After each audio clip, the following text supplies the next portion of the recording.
Hello friends, आज मैं आप सभी के लिए लेके आई हूँ इंडिपेंडेंस डे की स्पेशल स्नैक्स की रेसिपी। तो आज मैं पोटैटो स्टफ्ड पकोड़ा रेसिपी लेके आई हूँ। तो चलते हैं इस रेसिपी को बनाने के लिए। ये रेसिपी खाने में जितनी स्वादिष्ट उतनी कम सामान में ये बनके तैयार भी हो जाती हैं। तो यहाँ पर हम सबसे पहले ग्रीन चटनी बनाएंगे। तो यहाँ पर हम एक ग्राइंडर जार ले लिए हैं। अब इस पे हम डालेंगे ताजी फ्रेश हरी धनिया। अब इस पे हम फिर से डालेंगे पुदीने के पत्ते।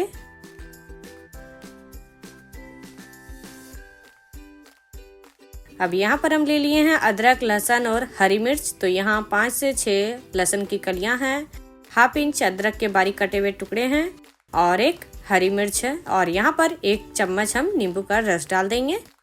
और यहाँ पर डालेंगे नमक 1 छोटी चम्मच और साथ में इस पर डालेंगे हाफ छोटी चम्मच हल्दी पाउडर कलर आने के लिए। इससे कलर बहुत ही अच्छी दिखती है। और यहाँ पर हम 2 टेबल स्पून पानी डाल दिए हैं।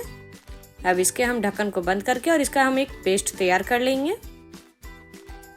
और यहाँ पर हम पेस्ट बना के तैयार कर लिए हैं और इतनी ही थिक रखनी है। और ये चटनी बहुत ही अच्छी तरह से बनके तैयार हो गई है।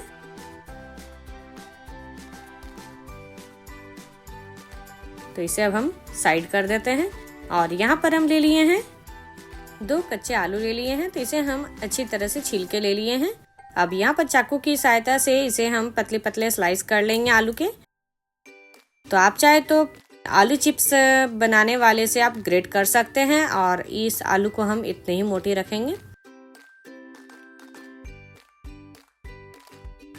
क्योंकि ये कच्चे हैं। तो ज़्यादा मोटी भी हम स्लाइस नहीं कर सकते हैं क्योंकि उसे पकने में थोड़ी टाइम लगेगी। और यहाँ पर आलू को हम काट के तैयार कर लिए हैं। और यहाँ पर आप देख सकते हैं आलू कितनी पतली स्लाइस है।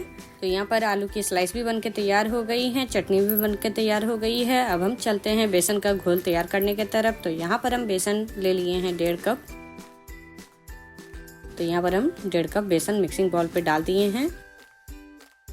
अब इस बेसन में हम थोड़े बहुत मसाले डालेंगे। तो यहाँ पर हाफ चम्मच नमक डाल देंगे, हल्दी पाउडर 1 छोटी चम्मच डालेंगे, लाल मिर्च पाउडर यहाँ पर हम 1 छोटी चम्मच डाल देंगे, गरम मसाला पाउडर यहाँ पर हम हाफ चम्मच डाल देंगे, लहसुन अदरक का पेस्ट यहाँ पर हम 1 छोटी चम्मच डाल देंगे। अब यहाँ पर हम बेसन में पानी डालते हुए और एक बेसन का गाढ़ी घोल तैयार कर लेंगे।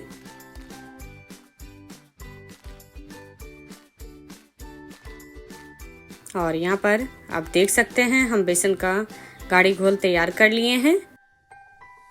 और ये बहुत ही अच्छी तरह से घोल तैयार हुई है।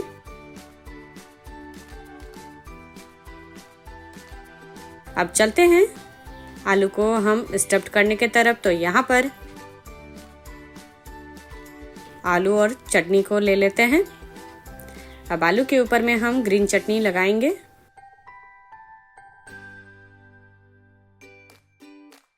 तो यहाँ पर हम आलू के चारों तरफ अच्छी तरह से फैला देंगे एक साइड में ही। और यहाँ पर हम एक साइड में फैला दिए हैं।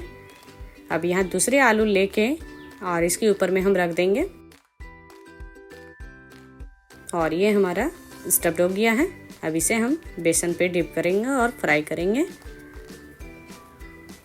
तो इसी तरह हमें सारे आलूओं में चटनी को लगा लेना है।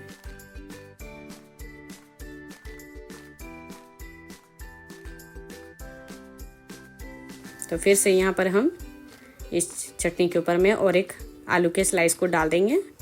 अब यहाँ पर हम और एक आलू के स्लाइस को दूसरे तरह से डिप करेंगे। तो यहाँ पर हम सबसे पहले आलू के स्लाइस के ऊपर में हम डालेंगे टमाटो केचप। तो यहाँ पर हम टमाटो केचप को अच्छी तरह से फैला देंगे आलू के ऊपर में। और यहाँ पर हम आलू के स्लाइस के ऊपर में टमाटो केचप लगा दिए हैं। अब इसके ऊपर में हम डालेंगे ग्रीन चटनी। और ग्रीन चटनी को भी हम अच्छी तरह से फैला देंगे।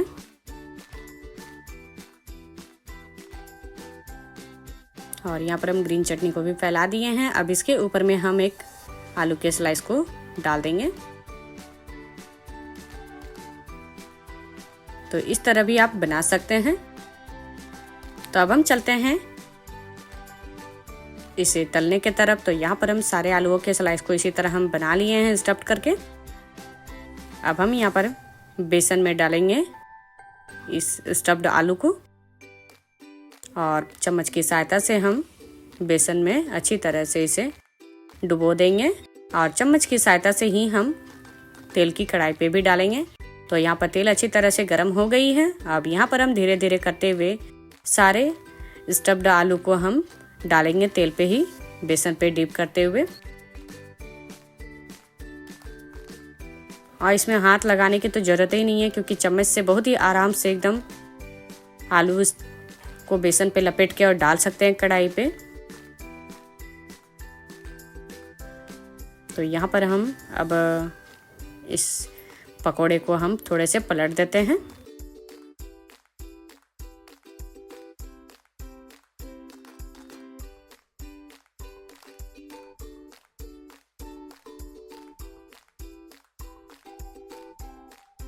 और यहाँ पर हम सारे आलूओं को अच्छी तरह से पलट दिए हैं। तो इस पकोड़े को हम मीडियम फ्लेम में ही तलेंगे ताकि ये अच्छी तरह से पक सकेगी। और यहाँ पर आप देख सकते हैं एकदम पकोड़ा एकदम गोल्डन ब्राउन हो गया है। तो यहाँ पर हम थोड़े से पलट देंगे। तो इस साइड से भी हम थोड़े से और फ्राई कर लेते हैं। और ये हमारा पोटैटो स्टफ्ड पकोड़ा बन के तैयार हो गया है। तो अब हम इसे निकाल लेते हैं एक प्लेट पे।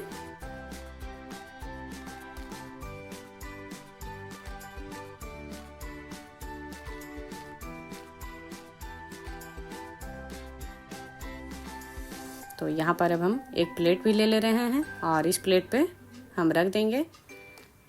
तो ये हमारा टेस्टी पकोड़ा बन के तैयार हो गया है। तो अब हम चलते हैं इसे सर्व करने के तरफ में। और ये हमारा शाम का स्नैक्स बन के तैयार हो गया है, वो भी इंडिपेंडेंस डे के लिए, और बहुत ही स्पेशल स्नैक्स है। तो इस रेसिपी को आप इंडिपेंडेंस डे में आप इस रेसिपी को ज़रूर बना सकते हैं। ये खाने में बहुत ही स्वादिष्ट लगती हैं और उतने ही कम सामान में ये बन के तैयार भी हो जाती हैं, झटपट बन के तैयार होती हैं। तो आप सभी को हमारी ये रेसिपी अच्छी लगी हो तो आप सभी अपने घर पे एक बार जरूर ट्राई करें और हमारे इस वीडियो के नीचे लाइक शेयर एंड सब्सक्राइब करना ना भूलें, साथ में कमेंट करना भी ना भूलें।